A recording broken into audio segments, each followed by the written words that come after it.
This episode is brought to you by Shopify.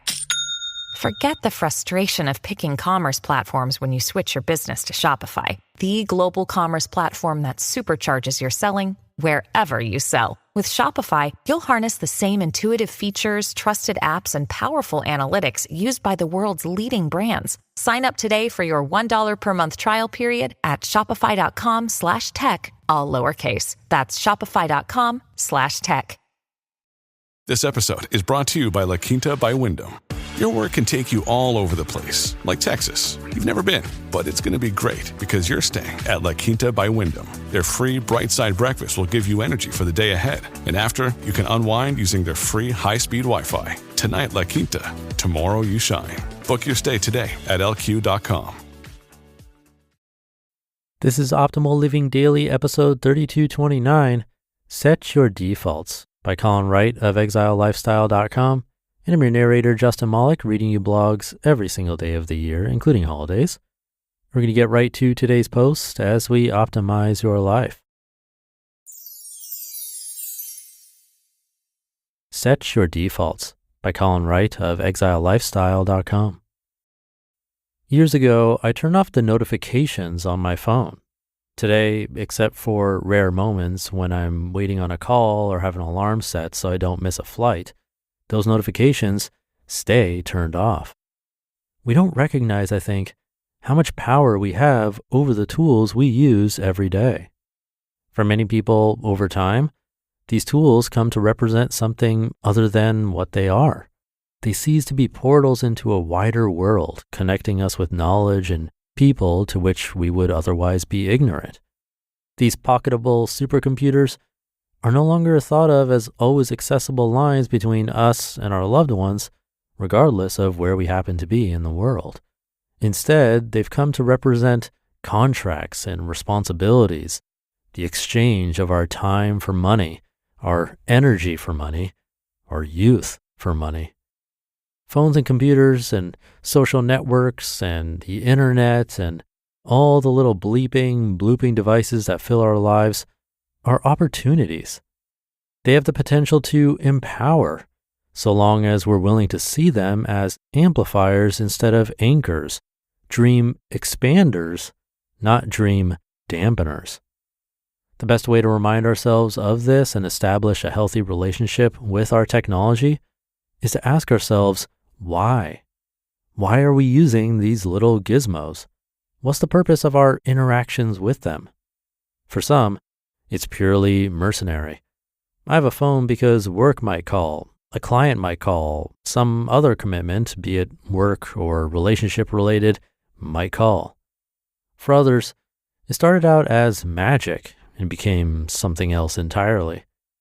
We nearly wept with joy when modern technology became what it is, with intuitive interfaces and it just works connectivity. For many, though, even those who once took pleasure in using these interfaces, these tools are no longer marvelous. They simply are.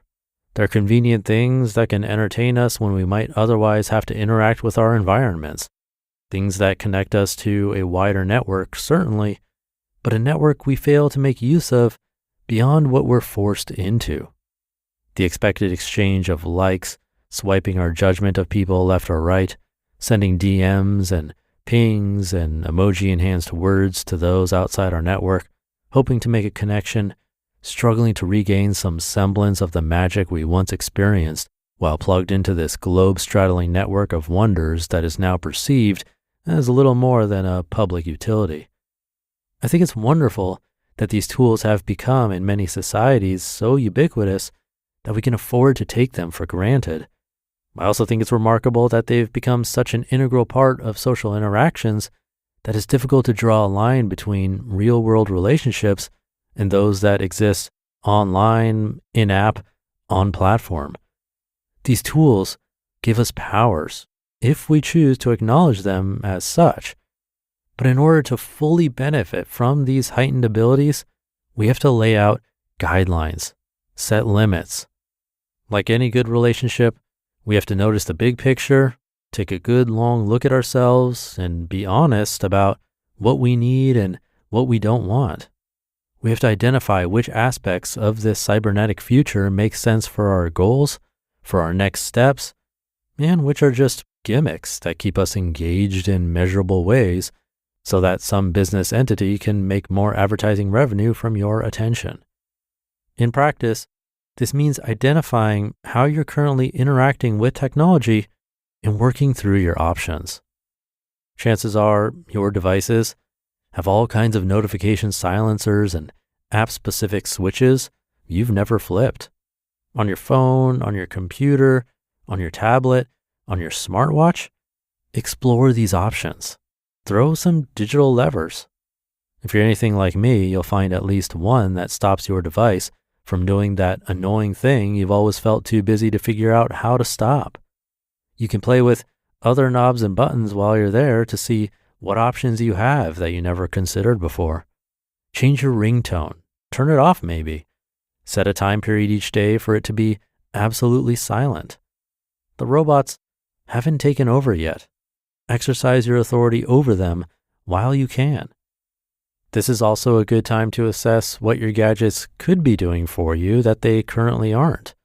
Your devices can serve as gatekeepers for your attention if you let them.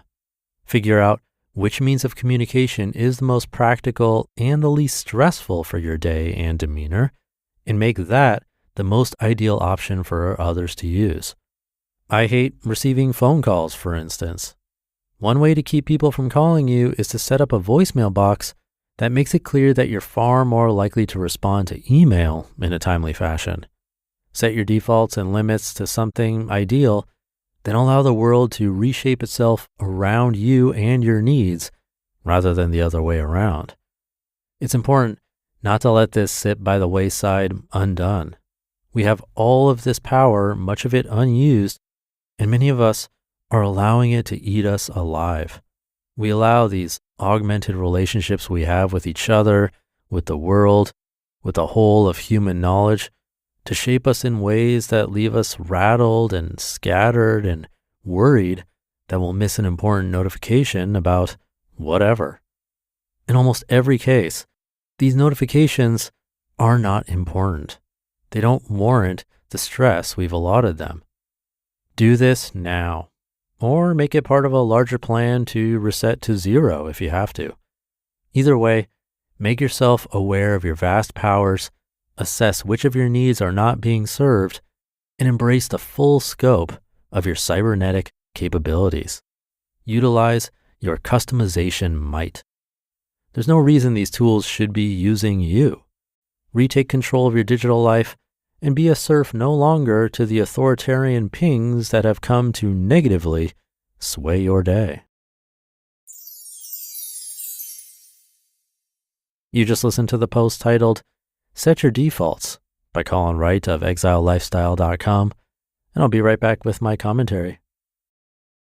Families have a lot going on. Let Ollie help manage the mental load with new cognitive help supplements for everyone 4 and up, like delicious Lolly Focus Pops or Lolly Mellow Pops for kids. And for parents, try 3 new Brainy Chews to help you focus, chill out, or get energized. Find these cognitive health buddies for the whole fam at ollie.com. That's OLLY.com. These statements have not been evaluated by the Food and Drug Administration. This product is not intended to diagnose, treat, cure, or prevent any disease. Whoa. Landing an account this big will totally change my landscaping business. It's gonna mean hiring more guys and more equipment and new trucks for the new guys to drive the new equipment in. I don't know if I'm ready. You can do this, and Ford Pro FinSimple can help. Our experts are ready to make growing pains less painful for your business with flexible financing solutions that meet the needs of your business today when you need them. Get started at fordpro.com/financing. Thank you to Colin. He has an update to this post, so I'll read it now. Update April 21st, 2017. I still get weirded out by people who insist on calling me. I'm in the US Midwest right now, and that's more prominent here than on the coasts or overseas. It's seen as a personal touch, and I hate it. I haven't answered my phone for any call except one that I know is coming for many years, and I love the lack of interruptions that have resulted from that policy. I can understand that With the exception of family, getting a call out of the blue can feel like a big distraction, and that time cost of switching to look at the phone and then get back in the zone of work or whatever it is we were doing, it can be a lot. And I get a ton of spam calls, so I just turn off alerts for phone numbers I don't recognize. That helps a ton. Something a couple of my friends do, which I like, is they'll put a call on their calendar. I think that's a great way to make sure there's time for it and not worry about it interrupting something else. Because as Colin said, in order to fully benefit from these heightened abilities, we have to lay out guidelines and set limits. So maybe think about what guidelines and limits you have set on technology today. Thank you for being here and not limiting your listening of this show. I can only keep doing this with you continuing to listen.